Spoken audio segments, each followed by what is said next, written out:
What is up, YouTube? My name is Aditya, and welcome back to my channel, The Indian Al. In this video, we are going to discuss our pre-analysis for Nifty for 5th of January 2024.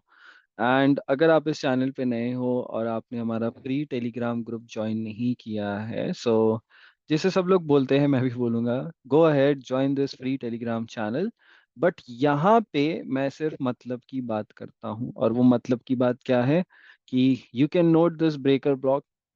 There's a high chance this breaker will support the prices to be pushed higher. The momentum can be extreme. अब मैं यहाँ पे आपको बताता हूँ कि ये क्यों इंपॉर्टेंट है, ये प्रैक्टिस क्यों इंपॉर्टेंट है। Watch what the price does around this breaker block with a bullish stance. मतलब आप यहाँ पे बुलिश रहिए, भले ही मार्केट नीचे गिर रही है लेकिन आप बुलिश रहेंगे। There will come a point where after taking a few SLs you will realize one good trade that will surely go in your favour. Eventually you have to then learn to avoid those SL traits and then focus on the highest probability one.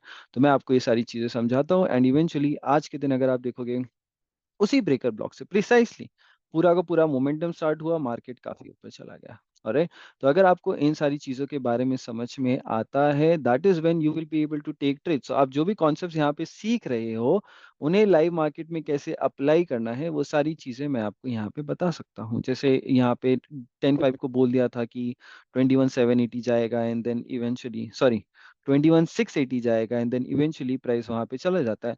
Now आप सोच रहे होगे कि ये तो इस दिन तो कोई भी बता देगा, बट जब आप यहाँ पे जाओगे, so it was shared way before की 21,680 हमारा ड्रॉ ऑन लिक्विडिटी है, मतलब कि प्राइस वहां जाना चाहिए। सो इवेंचुअली वो कहीं ना कहीं यहाँ पे मेंशन्ड होगा, यहाँ पे है 21,680 as my draw on liquidity. If not today then by this week, and next day itself price वहां पे चला गया।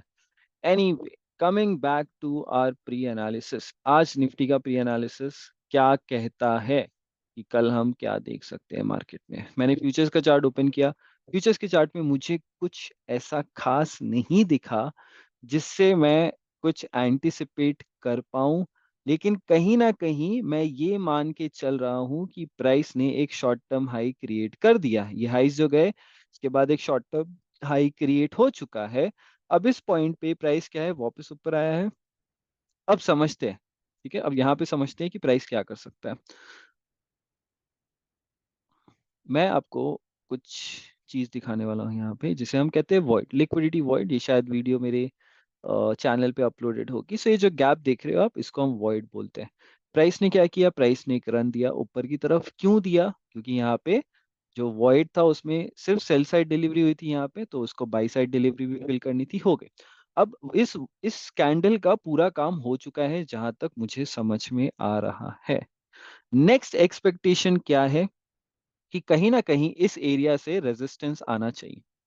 कहीं ना कहीं इस एरिया से अब प्राइस को रेजिस्टेंस देना पड़ेगा, और अगर वो रेजिस्टेंस देगा तो कहाँ तक जा सकता है, वो यहाँ तक जा सकता है। ठीक है, 21,500 तक जा सकता है। बट क्या वो मेरा कल का सिनारियो है, बेस्ट सिनारियो है? नहीं।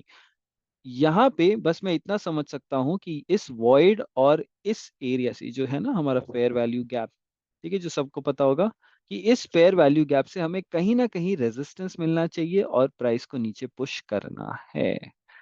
अगर आप यहाँ पे देख रहे हो, ये 5 मिनट का एक फेयर वैल्यू गैप है जो मैंने प्लॉट किया है। जैसे ही ओपन होगा मैं आपको यहाँ पे दिखाता हूँ।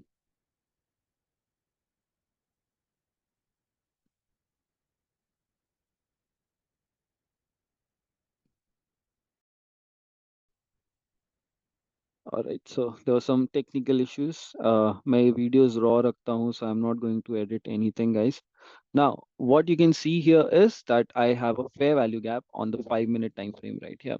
Now, focus on this 5 minute time frame fair value gap. मैं आज expect कर रहा था, ये tape reading से आपको ये skill समझ में आती है कि मैं आज expect कर रहा था कि जब तक प्राइस इसके नीचे नहीं जाएगा, हम ऊपर उठ जाए। काफी प्राइस काफी ऊपर जा सकता था, इतना ऊपर जा सकता था कि शायद ये हाइस भी ले जाता आज के दिन, लेकिन प्राइस ने उस फेयर वैल्यू गैप को तोड़ा।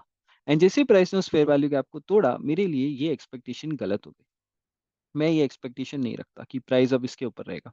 सो आप इस फेयर वैल्यू गैप को यहाँ पे नोट कर सकते हो, और आगे की कुछ दिनों में मैं इस फेयर वैल्यू गैप से या तो सेल एंट्री लूंगा या तो बाई एंट्री लूंगा, डिपेंडिंग ऑन माई बायस। उस पॉइंट पे मेरा बायस क्या कहता है। ठीक है। तो फिलहाल के लिए हमारा बायस थोड़ा सा बेरिश है। कल मार्केट फिर भी, ठीक है, कल मार्केट फिर भी एक अपमूव दे सकती है हमें, कहीं ना कहीं यहाँ पे जा सकती है, शायद ये इक्वल हाइस हंट करने चली जाए। I won't be interested in that. मेरा बेस्ट केस सिनेरियो मैं आपको बताता हूँ क्या होगा। अगर हम अब दूसरे चार्ट पे जा रहे हैं, मुझे लोग बोलते हैं कि आप निफ्टी फ्यूचर्स देखते हो, आप गिफ्ट निफ्टी देखते हो, आप कौन सा चार्ट देखते हो, स्पॉट देखते हो, ठीक है। तो अब यहाँ पे हम लोग फिर से डेली टाइम फ्रेम पे जा रहे हैं और यहाँ पे आपको देखने मिलेगा एक rejection block, bearish order block, bearish fair value gap, right here. So expectation क्या है? एक्सपेक्टेशन ये है कि गलती से अगर ये थोड़ा नीचे क्लोज हो गया यहाँ पे आके, या थोड़ा सा नीचे क्लोज हो गया, क्योंकि ये अभी काफी ऊपर है, तो मेरी एक्सपेक्टेशन ये रहेगी कि यहाँ पे जो वॉल्यूम इम्बैलेंस और जो फेयर वैल्यू गैप है, प्राइस उसको टेस्ट करें। तो कहीं ना कहीं मैं एक्सपेक्ट कर रहा हूँ 21,530 पे प्राइस आएगा, अगर हमने इस एरिया को, या फिर ऑर्डर फ्लो मेरे लिए कब टूटेगा? जैसे ही प्राइस ने इसके 50% को टेस्ट किया। सो आप देखो, प्री एनालिसिस के साथ ही पूरा वीक का आउटलुक भी है आपके लिए, कि जैसे ही प्राइस ने इस कैंडल का 50% ट्रेड कर दिया, खत्म, I am bullish, I can expect high prices. लेकिन जब तक हम इस एरिया में है, रेजिस्टेंस ले रहे हैं, there is a 100% possibility that, 1% ज्यादा हो जाएगा, there is a very high probability that we will shoot down, ये लिक्विडिटी बहुत इजीली चली जाएगी and prices will turn around here. So I am waiting for that opportunity instead of trying to force myself to take a long और to take a short. I am waiting for an opportunity when things will turn around. मैं wait कर रहा हूँ उस चीज का, and that thing is probably going to take place in a, probably in the next week itself.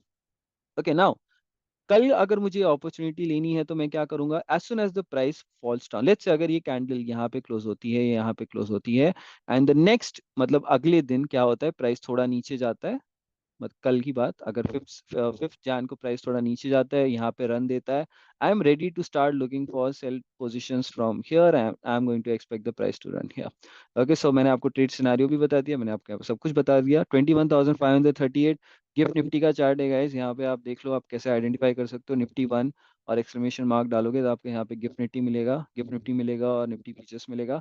तो gift Nifty को आप क्लिक करो, ओपन हो जाएगा आपके लिए चार्ट। अब मैं स्पॉट पे जाता हूँ। स्पॉट पे भी मैंने यही सेम चीज स्पॉट करी है कि चीजें यहाँ पे थोड़ी बेरिश लग रही है मुझे। ओके, अब कल के दिन बेस्ट केस सिनारियो क्या है? देखो, प्राइस बहुत इजीली, ये जो वॉइड है ना यहाँ पे, ठीक है, ये जो वॉइड यहाँ पे छोटा सा गैप दिख रहा है आपको यहाँ पे कैंडल्स के बीच में, बहुत इजीली इस प्राइस लेवल के पास आ सकता है। तो अगर मेरा जो ड्रॉ ऑन लिक्विडिटी जो आगे के कुछ दिनों के लिए है, वो क्या है? 21,500 अगर आप कहोगे, और with chart on spot. Okay, on spot. तो मतलब कि कल के दिन अगर गिफ्ट निफ्टी पे मेरा ज्यादा फोकस रहेगा कि वो ओपनिंग किधर देता है, अगर वो अच्छी खासी गैप गैप डाउन ओपनिंग देगा, मैं रेडी हूं एक बेरिश स्टैंस के साथ। तो सेम वे, अगर कल के दिन प्राइस ने मुझे एक गैप डाउन ओपनिंग दी यहाँ पे कहीं, और मुझे एक छोटा सा एक मैनिपुलेशन मिला, और फिर मुझे दिखा कि थिंग्स आर टर्निंग बेरिश, मैं रेडी हूँ एक शॉर्ट ट्रेड लेने के लिए, और मैं एक्सपेक्ट कर सकता हूँ कि प्राइस इस एरिया को फिल कर देगा कहीं ना कहीं। सो यहाँ से यहाँ तक की मेरी एक अच्छी अपॉर्चुनिटी हो सकती है। एंड यस, अगर ये अपॉर्चुनिटी कंटिन्यू करेगी तो ये लोस भी इजीली हंट हो जाएंगे, और हम 21,500 पहुंच जाएंगे ऑन द स्पॉट चार्ट। सो मेरी ये एक्सपेक्टेशन रहेगी, कहीं ना कहीं मैं इस स्टैंड से इस ट्रेड को देखना चाहूंगा। लेकिन उसके लिए मुझे क्या चाहिए? I don't want to see the price go up in here, I don't want to see the price go up in here, बिल्कुल भी नहीं चाहता कि वो अंदर जाए। अंदर जाएगा तो मैं एक दिन तो एटलीस्ट ट्रेड नहीं करूंगा, मैं आगे आने वाले कुछ दिन शायद ट्रेड कर लूं, बट फिर मैं फ्राइडे को ट्रेड नहीं करूंगा मोस्टली। फिर हम नेक्स्ट वीक से ट्रेडिंग स्टार्ट करेंगे, बिकॉज कहीं ना कहीं मैं एक्सपेक्ट कर चुका हूँ कि ये शॉर्ट टर्म हाई बन चुका है। और गाइस, सो अगर आपको वीडियो अच्छी लगी हो, and if you see that these things are playing out, मेरी पुरानी वीडियोस में भी आप देख सकते हो, अगर आपको ये चीजें अच्छी लगती है, so go ahead, like this video as much as you can, share this video with as many people as you can, okay, and comment down जो भी आपको सही लगे। लाइक करना मत भूलिएगा, बिकॉज एल्गोरिदम को लगता है कि आप जो देख रहे हो आपको पसंद आ रहा है, एंड इस वजह से ये वीडियो और लोगों तक पहुंचेगी। Okay, so thank you so much guys.